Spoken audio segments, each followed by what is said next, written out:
This is Twisted Granny Tarot. Thanks for joining us today. We're having a good time. It's good. We got good weather outside at our house, and everybody's happy for that. So I would like to shuffle these cards the right way, and we're going to talk about what's going to happen for Virgo in the last 2 weeks of the month. Okay, because that's the time we got left here. So let me finish up shuffling. Oh, wait a minute. It says, the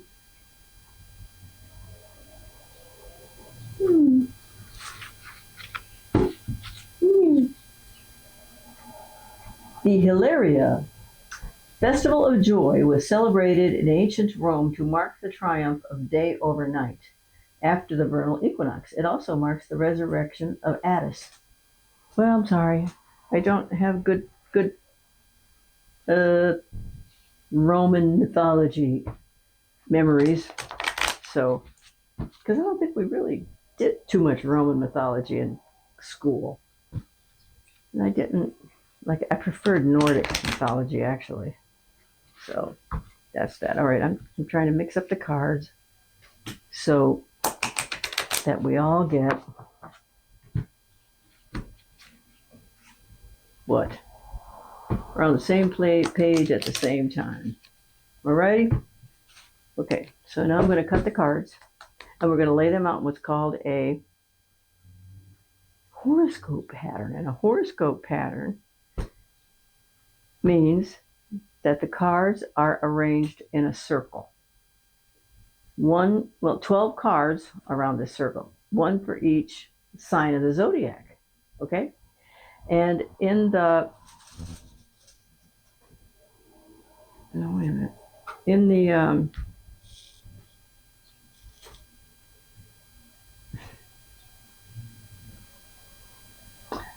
your first house, the first place we're going to put a card is for what's on your mind most at the moment. Number 2 is the second house. It's about your own money. Number 3 is third house, and it is about communication, telephone calls, emails, that kind of thing. And fourth house is your home.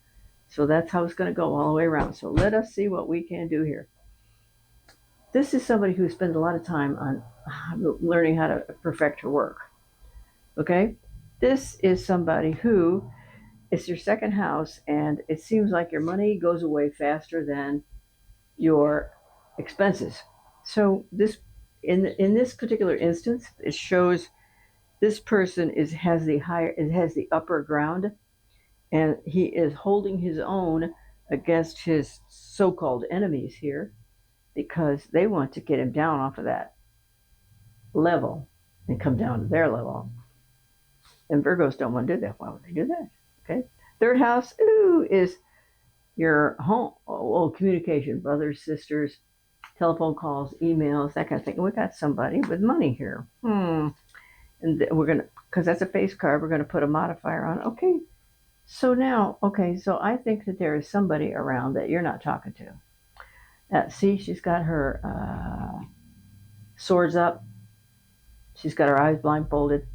And in reality, she's not making a decision, because if she took her blindfold off, and first of all, she has to lay down her swords, take her blindfold off, and she'd know exactly where she is and what to do. She's on a type of park bench. She's got flowers, and I think those are fairies. Yeah.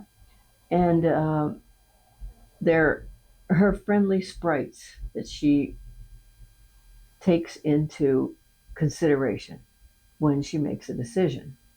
Sprites and fairies might be communicated or be seen as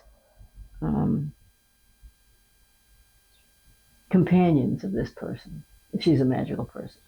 Okay, so anyway, she can take her blindfold off. She can put her swords down, take her blindfold off. Then she'd know what to do and when to do it. She's just not ready yet. But there's some money here, and she wants more money, and this person does not want to contemplate moving her employment, even if it's for more money, because she's some kind of comfortable there, some kind of comfort, and she gets along with her business associates. So I'm going to say, Miss Virgo, you might be looking for another job. Fourth house is home, and this is, here we go, Seven of Swords. This guy has been, and this would be you, has been in a battle, and he has gone back to the battlefield to pluck the weapons away from the enemy. Okay, and see, he's really kind of committing a falsehood here. He's stealing, they lost. So I think that's just a product of war. It's just how it happens. So 1, 2, 3, 4. So you're going to take your swords home and you're going to invest those swords in your own house and find out how to use them for your own self. Okay? Fifth house is work and health. Ooh, this is the High Priestess. This is an excellent card to get in your house of recreation, fun, parties, and joy. Just joy. So, there she is. If you don't think you have an intuitive bone in your body, just turn your radio on. Because everybody has a receiver and everybody has a sender. With practice, they get better. One gets better at receiving, the other one gets better at sending. So try that. Did you ever play cards with a person and every time that person was your partner, y'all would win the hand that was going around? And as soon as you lost that person for a partner, you'd lose left and right. It's because they had this going on. Okay? Either knowingly or unknowingly. Okay? Sixth house. Oh, sixth house is work and health. Moon is not known as a truth-telling card. Sixth house. So it could be that what the moon has to do with what you don't see. Because we all think it. We all on planet Earth think the moon lights up at night. The moon does not have its own light. The sun reflects the light back down to Earth. So you have to be careful when you're dealing with people who you believe might fib to you. Okay? Okay. Sixth, seventh house is marriage partnerships and business partnerships, and this is a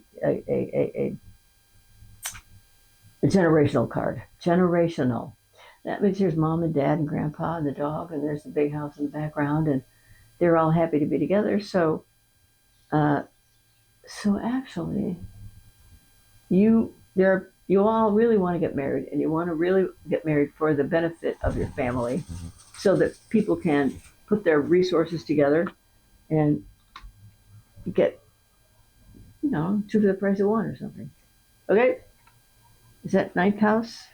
1, 2, 3, 4, 5, 6, 7. Okay, this is eighth house of money from other people. 1, 2, 3, 4, 5, 6, 7. Yeah, you want to marry somebody who's not poverty stricken. Okay. 1, 2, 3, 4, 5, 6, 7. Eighth house of money from other people. Money from other people means income tax checks, insurance checks, unearned income like bonus checks, or even lawsuit checks. So because this is money from other people, you're not aware of it coming. You're not aware of any inheritance coming your way at this time of your life. So your eyes are closed and you're blind to it because you don't want to know when it's coming in, because it means you're going to have to lose somebody. You lose somebody you love, and if they love you, they'll probably give you some money on their way out. So here, and here's money. So there is money coming this way. We just don't know when, and we just don't know why. But there's money coming from an inheritance at some point, or an insurance check, or income tax check. Okay, that's 1, 2, 3, 4. 8. Ninth house is philosophy, religion, higher education, and long distance travel. Now, this person is looking out there to see if his ships are coming back in loaded with the herbs and spices and gold and silver that they were able to steal, and, but bring back the spoils of war. And because this has to do with um, long trips, meaning philosophy, religion, higher education, and long distance travel, that they're likely to come true for you when the time is right. Okay? Okay, 10th house is your career. Oh, we got the Page of Pentacles. Oh, and we got her doing nothing. In that 10, 1, 2, 3, 4, 5, 6, 7, 8, 9, 10. This is your career. Okay, so in your career card, we got money.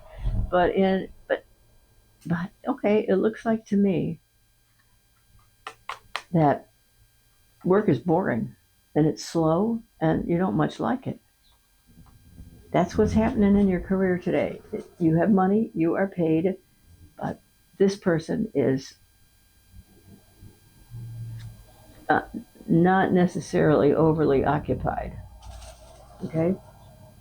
So I'm not sure.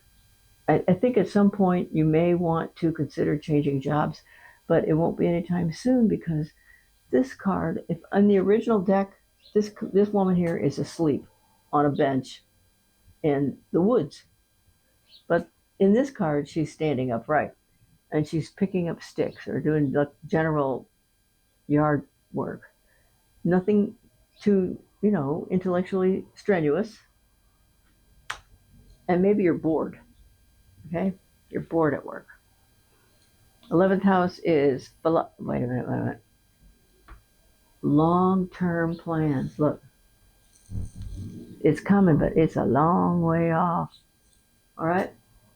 Long-term plans. So that means call everybody you know and ask them, do they still work? And do they need, does their employer need to hire people at the moment?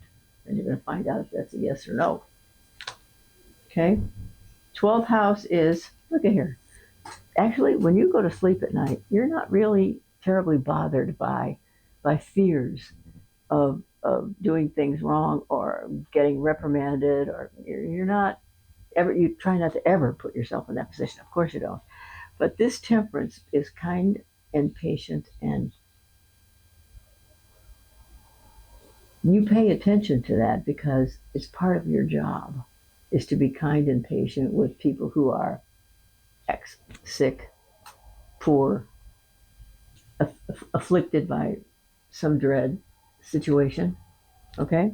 Now, what covers you is this. So you have spent a lot of time tilling the garden, raking the garden, pulling the weeds, planting the seeds, and now it's time to pick the fruit. So that tells me that you've taken pretty good care of your job and your responsibilities in the last X amount of time. And I see no reason why that would change. Because kind people out there, there's not one bad card on this spread. Not one. And there are even major arcana cards here, which are also known as destiny cards. So this is a destiny card. This is a destiny card. This is a destiny card. So that's at least 4, right? 1, 2, 3. I guess it's just 3. 1, 2, 3. And that's it. So I'm going to say you're going to have clear sailing through the summer. That's what I'm going to say. And at the end of the summer, it might be, if you're still in the mood, it might be time to look at a new employment opportunity. And please keep in mind that the shakiness of the social situation and the economy. So if you're going to change jobs at the end of the summer, make sure the timing is right. All right? Okay. Thank you very much. I hope it was helpful. I'll talk to you soon. Thanks. This is Twisted Granny Tarot.